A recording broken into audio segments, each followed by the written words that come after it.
Welcome to Whisky Riffs. I'm Kevin, and this is day 14 of my special Whisky Advent Calendar series starring the Flaviar Advent Calendar, Whiskies of the World. Not sponsored by Flaviar, but it's a great calendar to go through because there's a lot of variety and it's very challenging. And if you've been here for 14 episodes, 14 straight days, congratulations. You're good people, man. I'm so impressed. And as a reward, I'm going to start grabbing bottle number 14 right now and dig into those tasting notes. Now, these bottles are all 50 milliliters. They come in this nice box with a ridiculously tight foam padding inside to keep them safe. And they always challenge me. They come with the day number on the front and on the top, and also the country of origin on the label, so I'm avoiding that. I don't want to cheat. These are blind tastings. I'm trying to give you some real tasting notes. There are tasting notes on the Flaviar cards, which I'll look at afterwards to see if I have any more connections with those tasting notes, or if I just come up with my own. It's very valid. Whatever you taste, whatever you smell in a whiskey is personal, and that's good. That's just what you want. There's a Glencairn glass that comes with this calendar, which I'll be using for the tasting, and I will fill it right now. Now, each of these bottles has enough in it so that I can taste now and taste later. So I try to save a little bit, and I've gotten some good feedback online. People said, why don't you do this as a follow-up video to the 24 days and tell us which ones you liked and which one you didn't like. And because I saved some, I'm going to be able to do that. So on to the tasting for day 14, and this is a very light whiskey.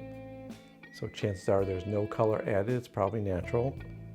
And chances are it's not a bourbon or a finished scotch in some sort of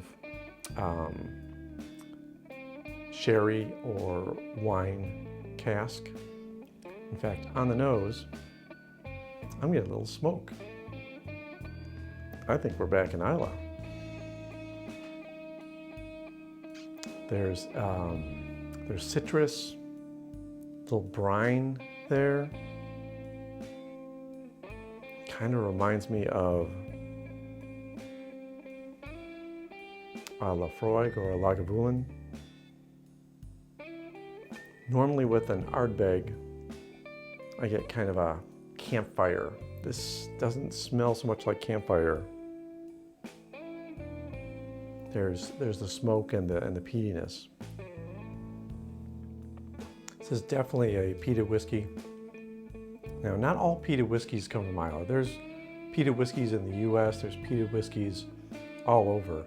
But Islay is kind of known for that peat and that smoke because the fuel source on the small rocky island of Islay is peat. It's the soil that has compacted over the years and was always used to burn and warm your houses or cook your food in 100 years ago.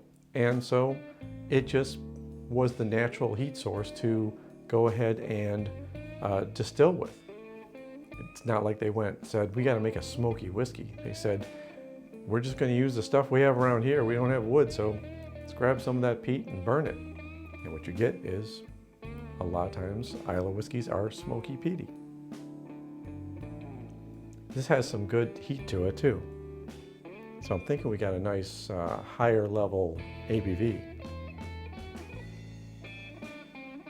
Definitely a lot of citrus notes for me, a lot of peat and smoke, some lighter fruits, maybe a little bit of apricot, pear.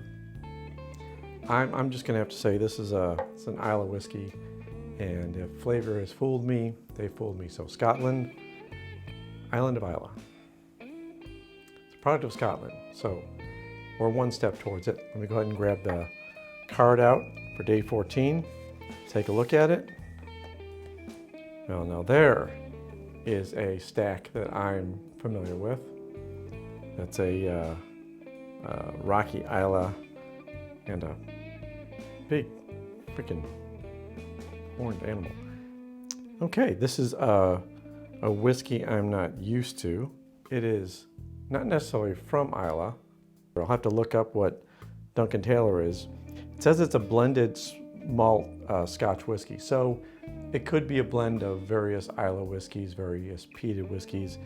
These are common a lot of times because certain peated whiskeys might be a little intense. Like, if you've ever heard someone talk about a Lefroy 10 and say, "Ooh, it's very medicinal. It's got that smell right up front," you know? They blend sometimes different distilleries together to give you more of a rounded taste, and you don't get one of those spiky, intense notes all the way. You get a little bit of it and you get a little bit of something else. So I'm going to say that I got this right, and we've got smoke, got peat, caramel, fire, burnt. It's like a burnt heart. That's very strange. I don't know what that is. Marzipan, vanilla, apple, nutty. Yeah, cool. So a blended Scotch malt whiskey at 46%. That seems about right. A lot of times when you have a smoky, peaty whiskey, the ABV tastes hotter than it really is because you're not getting just punched with the alcohol, you're getting punched with that peat and smoke. If you're used to quiet bourbons or maybe a Highland Scotch, and you haven't ever had a peated Scotch, I fell in love with them, but they're not everyone's cup of tea or glass of whiskey. I am thrilled that I got today right. Yesterday was not as good. If you didn't see episode 13, check it out and you can feel my pain. And if you're enjoying these videos, I would really appreciate a like. Hit that subscribe button if you want to continue to see more. It certainly helps my community grow. And bang that bell. It does give you a notification when new episodes come out. I want to thank everyone that's been here, that's been giving me comments. They've been really enjoyable to read and to reply to. Anything that you'd like to see, let me know. I'm up for it. And until tomorrow, cheers. And